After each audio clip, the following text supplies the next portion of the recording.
കാറ്റത്തെ കിളിക്കൂടിൻ്റെ ഇന്നത്തെ എപ്പിസോഡിലേക്ക് എല്ലാവർക്കും സ്വാഗതം.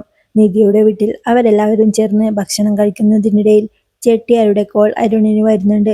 പണവും സ്വർണവുമായി സുധീഷ് ഇതുവരെ അവിടെ എത്തിയില്ല എന്ന് ചെട്ടിയാർ പറഞ്ഞ് ദേഷ്യപ്പെടുവാണെന്ന് അരുൺ പറയുമ്പോൾ രാജീവും അയാളുടെ വാച്ച് നോക്കിക്കൊണ്ട് ഹൈവേ വഴി പോയാൽ വെറും 2 മണിക്കൂർ മതിയല്ലോ എന്ന് രാജീവ് പറയുമ്പോൾ അത് തന്നെയാണ് ഞാനും പറയുന്നത് എന്ന് അരുണും പറയുന്നുണ്ട്. ഇനി വല്ല പഞ്ചറും കിട്ടിയിട്ട് വഴി കിടക്കുമായിരിക്കോ എന്ന് രാജീവ് പറയുമ്പോൾ ഞാനൊന്ന് വിളിച്ചു നോക്കട്ടെ എന്നും പറഞ്ഞ് അരുൺ ഫോണും എടുത്ത് പോകുന്നുണ്ട്. അപ്പോഴേക്കും സുധീഷിനെയും കൊണ്ട് രാജീവിന്റെ ആൾക്കാർ ഒരു പഴയ ബിൽഡിങ്ങിലേക്ക് എത്തുന്നുണ്ട്. അവിടെ വീട്ടിലെ സോഫയിൽ സുധീഷിനെ വിളിച്ച് കിട്ടാതെ ദേഷ്യത്തോടെ ഇരിക്കുന്ന അരുണിന്റെ അടുത്തേക്ക് രാജീവ് വരുന്നുണ്ട്. എന്തു പറ്റി എന്ന് രാജീവ് ചോദിക്കുമ്പോൾ സുധീഷിനെ വിളിച്ച് കിട്ടുന്നില്ല, സ്വിച്ച് ഓഫാ എന്ന് അരുൺ പറയുന്നുണ്ട്. അതെന്താ മോളെ, സുധീഷിന്റെ ഫോണിൽ ചാർജ് ഉണ്ടായിരുന്നില്ലേ എന്ന് രാജീവ് ചോദിക്കുമ്പോൾ എനിക്കറിയില്ല അച്ഛാ എന്ന് നിധി പറയുമ്പോൾ വണ്ടിയിൽ നിന്ന് ചാർജ് ചെയ്യാവുന്നതല്ലേ ഉള്ളൂ എന്ന് അരുണും പറയുന്നുണ്ട്. അത് ശരിയാ എന്ന് പറഞ്ഞുകൊണ്ട് നീ ആ വണ്ടി ഒന്ന് ട്രാക്ക് ചെയ്ത് നോക്ക് എന്ന് രാജീവ് അരുണിനോടായി പറയുന്നുണ്ട്. ഫോൺ നോക്കിക്കൊണ്ട് അച്ഛാ, വണ്ടി നമ്മൾ പറഞ്ഞ ട്രാക്കിലൂടെ അല്ല പോയിട്ടുള്ളത്, ഇവിടുന്ന് കുറച്ച് മാറി വണ്ടി വേറൊരു വഴിയിലൂടെ പോയിട്ടുണ്ട്, ഇപ്പൊ സിഗ്നലും കിട്ടുന്നില്ല എന്ന് അരുൺ പറയുമ്പോൾ ലൊക്കേഷൻ കൊടുത്തത് തെറ്റായിരുന്നോ എന്ന് നിധിയും ചോദിക്കുന്നുണ്ട്. ഞാൻ എന്തിന് തെറ്റായ ലൊക്കേഷൻ കൊടുക്കണം? ഇത്രയും പണവും സ്വർണവും ഒക്കെ കയ്യിലുള്ള കാര്യമല്ലേ, ഞാൻ എന്തിനാ അങ്ങനെ ചെയ്യുന്നേ? ഞാൻ അങ്ങനെ ചെയ്യുന്നത് നിനക്ക് തോന്നുന്നുണ്ടോ? നിനക്ക് സംശയം ഉണ്ടെങ്കിൽ ഇതിലൊന്ന് നോക്ക് എന്ന് പറഞ്ഞ് മൊബൈലിൽ അയാൾ അയച്ചു കൊടുത്ത ട്രാക്കിംഗ് നിധിക്ക് കാണിച്ചു കൊടുക്കുന്നുണ്ട്. അവിടെ എത്തുന്നതിന് 50 കിലോമീറ്റർ മുന്നേ തന്നെ വണ്ടി തിരിഞ്ഞു പോയിട്ടുണ്ട് അച്ഛാ എന്ന് അരുൺ പറയുമ്പോൾ 50 കിലോമീറ്റർ മുന്നേ എന്തിനാ വണ്ടി തിരിച്ചു കൊണ്ടുപോകുന്നേ എന്ന് രാജീവും ചോദിക്കുന്നുണ്ട്.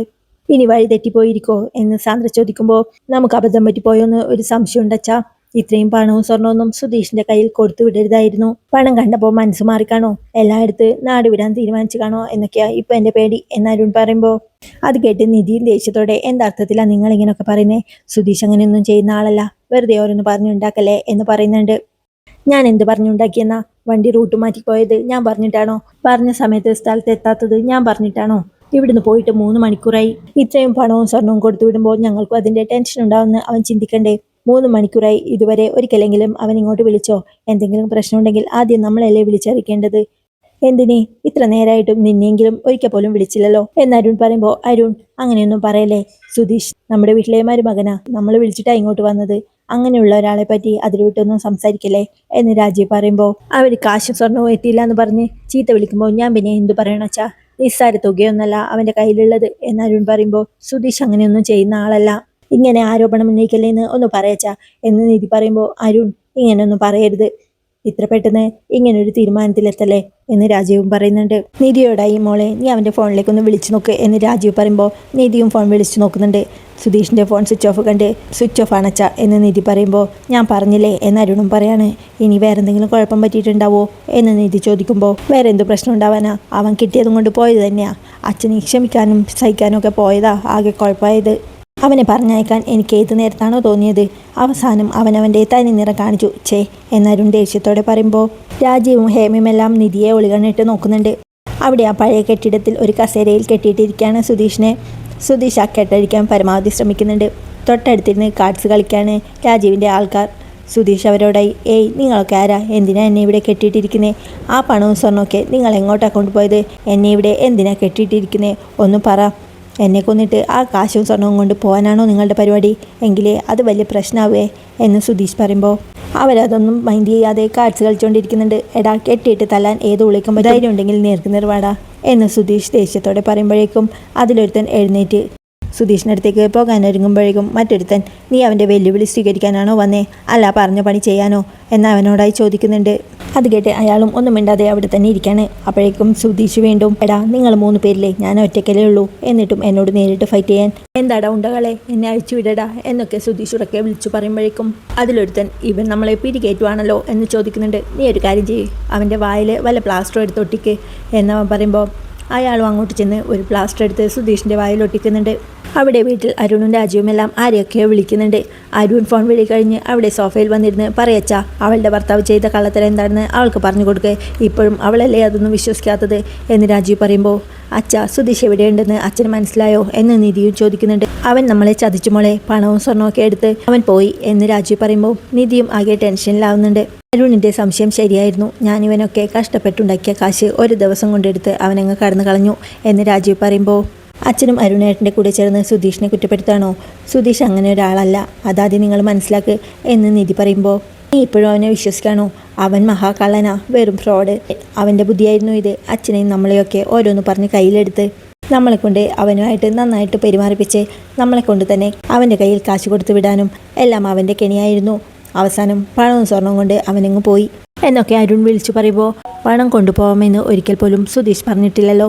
ഉവ്വോ, മറ്റെന്ത് സുധീഷിനെ പറഞ്ഞാലും ഞാൻ വിശ്വസിക്കാം. പക്ഷേ സുധീഷ് പണം എടുക്കില്ല, അതെനിക്ക് ഉറപ്പാ. പണത്തിന് വേണ്ടി ഒന്നും ചെയ്യാൻ സുധീഷ് തയ്യാറാവില്ല. സുധീഷ് മാത്രമല്ല, ആ വീട്ടിലെ ഒരാളും തയ്യാറാവില്ല. അതുകൊണ്ട് ദയവ് ചെയ്ത് സുധീഷിന് എന്താ പറ്റിയെന്ന് നിങ്ങളൊന്ന് അന്വേഷിക്കുക എന്ന് നിധി പറയുമ്പോൾ, ഇത്രയും പറഞ്ഞിട്ടും നീ അവനെ തന്നെ വിശ്വസിക്കാണോ? നിങ്ങളുടെ കല്യാണം കഴിഞ്ഞതുപോലും അവൻ്റെ ഒരു പ്ലാൻ ആയിരുന്നു. നീ ഇനിയെങ്കിലും അതൊക്കെ ഒന്ന് മനസ്സിലാക്കുന്ന നിധി. വണ്ടി ഒരിടത്ത് വെച്ച് GPS ഓഫ് ചെയ്തു. അവനും നീ പറയുന്നത് പോലെ അത്ര വലിയ പുണ്യാളനൊന്നുമല്ല. അവനും നമ്മളെ കബളിപ്പിക്കായിരുന്നു എന്നൊക്കെ അരുൺ ഉറക്കെ വിളിച്ചു പറയുന്നുണ്ട്. അരുൺ മതി നിർത്ത് എന്ന് പറഞ്ഞുകൊണ്ട് നിധിയോടായി, അവനെ വിശ്വസിച്ചല്ലേ മോളെ നമ്മളെ സ്വർണ്ണവും പണമൊക്കെ അവൻ്റെ കയ്യിൽ കൊടുത്തുവിട്ടത്. ഇവിടെ വന്ന് നിന്നിട്ട് പോലും നമ്മൾ അവനോട് കാണിക്കുന്ന അടുപ്പം അവൻ ഞങ്ങളോട് കാണിച്ചിട്ടില്ല. എന്ത് ചോദിച്ചാലും വഴുതിയുള്ള ഒരു സംസാരം, നേരിട്ട് കണ്ണിൽ നോക്കി സംസാരിക്കാനുള്ള മടി. ഇപ്പോഴാണ് എനിക്ക് മനസ്സിലായത് അതൊക്കെ ഒരു കള്ളൻ്റെ ലക്ഷണമെന്ന്. പണം ഉണ്ടാക്കാൻ ഇങ്ങനെ ഒരു വഴി വേണമായിരുന്നു. ഒരു ബിസിനസ് തുടങ്ങിക്കൊള്ളാൻ ഞാൻ പറഞ്ഞിരുന്നതല്ലേ? അതും എവിടെ വേണമെങ്കിലും തുടങ്ങിക്കൊള്ളാൻ ഞാൻ പറഞ്ഞില്ലേ? രാത്രിക്ക് രാത്രി സ്വന്തം മകളെ കടത്തിക്കൊണ്ടു പോയവനോട് ഏതെങ്കിലും ഒരു അച്ഛൻ ഇങ്ങനെ ചെയ്യുമോ മോളെ? എന്നിട്ടും ഞാനത് ചെയ്തു. പണം കണ്ടപ്പോൾ അവൻ്റെ പൂച്ച പുറത്ത് ചാടി. കുറച്ചു നേരം അവനെ വിശ്വസിച്ച് പോയല്ലോ എന്നാലോചിക്കുമ്പോൾ എനിക്ക് എന്നോട് തന്നെ പുച്ഛം തോന്നുന്നു എന്നൊക്കെ രാജീവ് പറയുമ്പോൾ, അച്ഛ എന്ന നിധിയും സങ്കടത്തോടെ വിളിക്കുന്നുണ്ട്. എന്തിനാ ഇങ്ങനെയൊക്കെ പറയുന്നത്? സുധീഷ് കാശിന് വേണ്ടി അങ്ങനെയൊന്നും ചെയ്യുന്ന ആളല്ല എന്ന് നിധി പറയുമ്പോൾ, അച്ഛനും ഇത്രയും പറഞ്ഞിട്ടും ഛേ എന്നവളോടായി പറയുന്നുണ്ട്. അത് കേട്ട് ഹേമയും, നിധി നിന്റെ അച്ഛൻ്റെ കയ്യിൽ നിന്നും ലക്ഷങ്ങളാണ് നഷ്ടപ്പെട്ടത്, എന്നിട്ടും നീ ആ ഡ്രൈവറെ സപ്പോർട്ട് ചെയ്ത് സംസാരിക്കുകയാണല്ലേ? അവൻ കട്ടുകൊണ്ട് പോയതേ എൻ്റെ ഭർത്താവ് കഷ്ടപ്പെട്ടുണ്ടാക്കിയ കാശാ. ഇങ്ങനെ ഒരുത്തനെ കെട്ടേണ്ടി വന്നല്ലോ നിനക്ക്. എന്തൊരു തലവിധിയാ ദൈവമേ, നിനക്ക് മാത്രം എന്താ ഇതൊന്നും മനസ്സിലാവാതെ? ഇന്നലെ രാത്രി വരെ നിങ്ങളുടെ നല്ല ജീവിതത്തിന് വേണ്ടി എന്തൊക്കെ ചെയ്യേണ്ടതെന്ന് എന്നോട് സംസാരിച്ചിരുന്നതാ നിന്റെ അച്ഛൻ. ഇന്നിപ്പോൾ നിന്റെ അച്ഛനിട്ട് തന്നെ അവൻ കൊടുത്തു. നിന്നെ വിശ്വസിച്ച അവനെ വീട്ടിൽ തന്നെ കയറ്റിയത്, എന്നിട്ടും അവൻ നിന്നോട് ഇത് തന്നെ ചെയ്തല്ലോ എന്ന് ഹേമ പറയുമ്പോൾ, ഒന്ന് നിർത്തുന്നുണ്ടോ? സുധീഷ് അങ്ങനെയൊന്നും ചെയ്യില്ല എന്ന് ഞാൻ എത്ര തവണ പറഞ്ഞു. നിങ്ങൾ ആരും എന്താ അതൊന്നും വിശ്വസിക്കാതെ? നിങ്ങളാദ്യം ഞാൻ പറയുന്നതൊന്ന് വിശ്വസിക്കുക, എന്നിട്ട് സുധീഷിന് എന്ത് പറ്റിയെന്ന് ഒന്ന് അന്വേഷിക്കുക എന്ന് നിധി പറയുന്നത് കേട്ട്, ഇവളോടൊന്നും പറഞ്ഞിട്ട് കാര്യമില്ല അച്ഛാ, ഇവളുടെ തലയിൽ ഒന്നും കയറില്ല. ആദ്യം പണമായി അവൻ എങ്ങോട്ടാ പോയതെന്ന് നോക്കാം. എന്തായാലും അവൻ അവൻ്റെ വീട്ടിലേക്ക് തന്നെയായിരിക്കും പോയത്. നമുക്ക് അവിടെ പോയി ചോദിക്കേണ്ടതുപോലെ ചോദിച്ചാൽ അവൻ്റെ വീട്ടുകാർ തന്നെ അവൻ എവിടെയുണ്ടെന്ന് പറഞ്ഞു തരും എന്ന് അരുൺ പറയുമ്പോൾ, ഹേമയും അവനെ സപ്പോർട്ട് ചെയ്തുകൊണ്ട്, അതെ അരുൺ പറഞ്ഞത് തന്നെയാ ശരി, അവരോട് ചോദിക്കേണ്ടതുപോലെ ചോദിച്ചാൽ അവൻ എവിടെയുണ്ടെന്ന് അവർ പറഞ്ഞു തരും എന്ന് ഹേമ പറയുമ്പോൾ, ഒന്നും മിണ്ടാതിരിക്കാമേ എന്ന് അമ്മയോടായി പറഞ്ഞുകൊണ്ട്, അരുണേട്ടാ ദയവ് ചെയ്ത് ഈ ഒരു കാരണം പറഞ്ഞ് ആ വീട്ടുകാരെ ഉപദ്രവിക്കരുത്. പണത്തിനു വേണ്ടി അവരാരും അങ്ങനെയൊന്നും ചെയ്യില്ല. പണം മോഷ്ടിച്ചിട്ട് സുധീഷ് എങ്ങനെ എന്നെ ഫേസ് ചെയ്യും? സുധീഷ് അതൊന്നും ആലോചിക്കില്ല എന്നാണോ നിങ്ങൾ കരുതിയത് എന്ന് നിധി പറയുമ്പോൾ, നീ എന്താടി ഇങ്ങനെ വെളിവില്ലാതെ സംസാരിക്കുന്നേ? ഇത്രയും പണവും സ്വർണവും കിട്ടിക്കഴിഞ്ഞാൽ പിന്നെ അവൻ എന്തിനാ നിന്നെ ഫേസ് ചെയ്യുന്നേ? അതല്ലേ അവന് ലാഭം എന്ന് അരുണും പറയുന്നുണ്ട്. അത് കേട്ട് ഹേമയും, അരുൺ നീ ഇവൾ പറയുന്നതൊന്നും കേൾക്കണ്ട, നീ അവരുടെ വീട്ടിലേക്ക് ചെല്ലേ. ചിലപ്പോൾ ഇന്നത്തോടുകൂടി അവരുടെ കുടുംബം മുഴുവൻ നാട് വിട്ടു പോകാൻ സാധ്യതയുണ്ട് എന്ന് ഹേമ പറയുമ്പോൾ, അമ്മേ എന്ന് നിധിയും ദേഷ്യത്തോടെ വിളിക്കുന്നുണ്ട്. എന്താടി അമ്മേ കൊമ്മ എന്ന് വിളിച്ച് വരട്ടാണോ? ഇത്രയും നേരം ഞങ്ങൾ എല്ലാവരും പറഞ്ഞിട്ടും നിന്റെ ഓട്ടത്തലയിൽ ഒന്നും കയറുന്നില്ലല്ലോ. ഒരേ കാര്യം തന്നെ പറഞ്ഞുകൊണ്ടിരിക്കുക അവള്.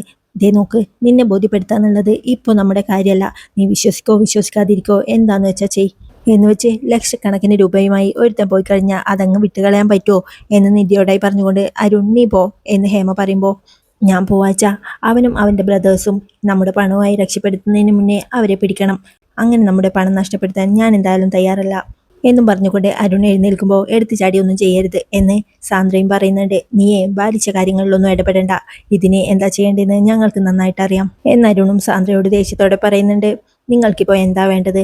സുധീഷ് അവിടെ എത്തിയോന്നറിയണം, അത് ഞാൻ ഫോൺ വിളിച്ച് അന്വേഷിച്ചിട്ട് പറയാം എന്ന് നിധി പറയുന്നത് കേട്ട്, എന്താ വേണ്ടതച്ചാ എന്ന് അരുണും അച്ഛനോടായി ചോദിക്കുന്നുണ്ട്. നിൽക്കുക അരുൺ, അവൾ എന്തായാലും ഒന്ന് സംസാരിച്ചിട്ട് വരട്ടെ, എന്നിട്ട് എന്താന്ന് വെച്ചാൽ തീരുമാനിക്കാം എന്ന് രാജീവും അരുണിനോടായി പറയുന്നുണ്ട്. നിധിയും തൻ്റെ റൂമിലേക്ക് ചെന്ന് അവിടെ കട്ടിലിരുന്ന് അച്ഛൻ പറഞ്ഞ കാര്യങ്ങളൊക്കെ ഓർക്കുന്നുണ്ട്. പണം കണ്ടപ്പോൾ അവൻ്റെ പോച്ചു പുറത്ത് ചാടി. കുറച്ചു നേരം അവനെ വിശ്വസിച്ചതിൽ എനിക്ക് തന്നെ പുച്ഛം തോന്നാ എന്ന് അച്ഛൻ പറഞ്ഞത് അവൾ ഓർത്തെടുക്കുന്നുണ്ട്. പെട്ടെന്ന് അവൾക്ക് എന്തോ ഓർമ്മ വന്ന പോലെ അവൾ ഫോൺ എടുത്ത് ഹരീഷിനെ വിളിക്കാണ്. ഹരീഷ് നീതുവായി സംസാരിക്കുന്നതിനാൽ ഫോൺ എൻഗേജ്ഡ് ആയിരുന്നു. പെട്ടെന്ന് അവൾ സുഭാഷ് ചേട്ടനെ വിളിച്ചാലോ എന്നാലോചിക്കുന്നുണ്ട്. വേണ്ട, സുഭാഷ് ചേട്ടനെയും നികേഷിനെയും ഇപ്പോൾ അറിയിക്കാതിരിക്കുന്നതാ നല്ലത് എന്ന് ചിന്തിച്ച് അവൾ വീണ്ടും ഹരീഷിനെ വിളിക്കാണ്. അപ്പോഴും ഹരീഷ് നീതുവായിട്ടുള്ള സംസാരത്തിലായിരുന്നു. അപ്പോഴേക്കും ഹേമയും അങ്ങോട്ട് എത്തുന്നുണ്ട്. നീ സംസാരിച്ചോ എന്ന് ഹേമ ചോദിക്കുമ്പോൾ, വിളിച്ചിട്ട് കിട്ടുന്നില്ല എന്ന് നിധിയും പറയാണ്. അപ്പോൾ ഇതവൻ മാത്രമല്ല അവൻ്റെ വീട്ടുകാരും ചേർന്നുള്ള പ്ലാനാ. പണവും സ്വർണ്ണവും എടുത്ത് അവർ കുടുംബത്തോടെ നാട് വിട്ട് കാണും എന്ന് ഹേമ പറയുന്നത് കേട്ട് എന്താ അമ്മ ഇങ്ങനെയൊക്കെ സംസാരിക്കുന്നേ? അവരങ്ങനെയൊന്നും ചെയ്യുന്ന ആളല്ല. എന്തിനാ ഇങ്ങനെ ഓരോന്ന് സങ്കല്പിക്കുന്നേ? ഞാൻ എന്ത് സങ്കല്പിച്ചു എന്നാ നീ പറയുന്നേ? അവനൊന്നും ചെയ്തിട്ടില്ലെങ്കിൽ അവന് ഫോൺ വിളിച്ച് സംസാരിച്ചൂടെ? അവനെ വിശ്വസിച്ചിട്ടല്ലേ അച്ഛൻ ഇത്രയും പണവും സ്വർണവും അവൻ്റെ കയ്യിൽ ഏൽപ്പിച്ചത് എന്ന് ഹേമ പറയുമ്പോൾ ഒന്നും മിണ്ടാതിരിക്കാമേ. ഇങ്ങോട്ട് എന്തിനാ വന്നേന്നാ ഞാനിപ്പോൾ ആലോചിക്കുന്നേ. നിങ്ങളുടെയൊക്കെ സംസാരം കേട്ടിട്ട് എൻ്റെ തല പൊളിഞ്ഞിരിക്കുക. സുധീഷ് അങ്ങനെയൊന്നും ചെയ്യുന്ന ആളല്ലാന്ന് ഞാൻ എത്ര തവണ പറഞ്ഞു എന്ന് നിധി പറയുമ്പോൾ പിന്നെന്താ അവനും അവൻ്റെ വീട്ടുകാരും ഫോൺ എടുക്കാതെ?